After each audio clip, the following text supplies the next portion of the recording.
Okay, so my name is Patrick Kodenis. I'm a founder member, and we're four in the band, the same guy since '81. I'm the keyboard player. Well, we had a release indeed 2 years ago, but we never toured with that material. Also this year we started to work on a best-of album. It's important to have an imagery because especially for our music, because it's not an easy music, it's quite underground. So it's interesting to give people an image because sometimes it's difficult for them to assimilate this kind of stuff. Initially, we started to do it ourselves because our first, there's two guys, I mean, myself, I'm a graphic designer, so we started with graphics, and when we realized that there was like a lot of possibility of research and computer works with the music, we moved to music. I think some virtual synths are quite good for what it is. I think it's quite interesting on a production level because it's cheaper to produce and have a great sound, whereas before you need to go in very big studios.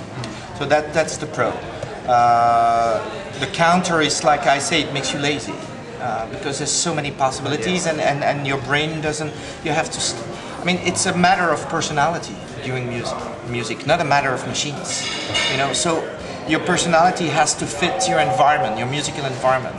With an analog synth, you have to work your ass off. There's a sort of interface between the machine and you. It's like a fight. Whereas if you have your computer and all your possibilities, you get lazy.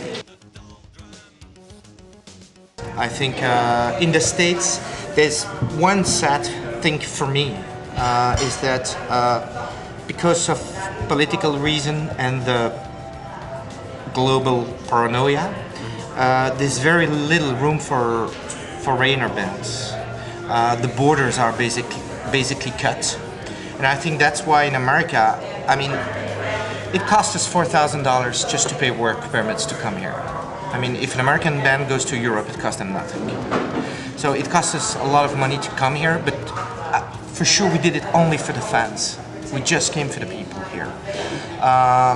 Because if a band wants to do the effort to go to the States, it's hell. You have to present 30 pages of reviews in Spanish or English. But that means that if you have a band coming from Africa, there's no fucking way that band's gonna tour in the States. So it kind of cuts the culture to a lot of other bands and to open to the world. But I mean, it's because the borders are closed, so the culture is closed. You could be very rich if you would just sell your soul to whatever type of music. But if you want to keep on doing research, if you want to keep your integrity, then you make less money, but you have more time, but you sacrifice all that time because our career it's 25 years now. But it took us like 10 years to get to a certain level. I want to be like 70 years old and look at myself in the mirror and say, I never prostitute myself or anything. That's for me, that's the core of art, of music art in general.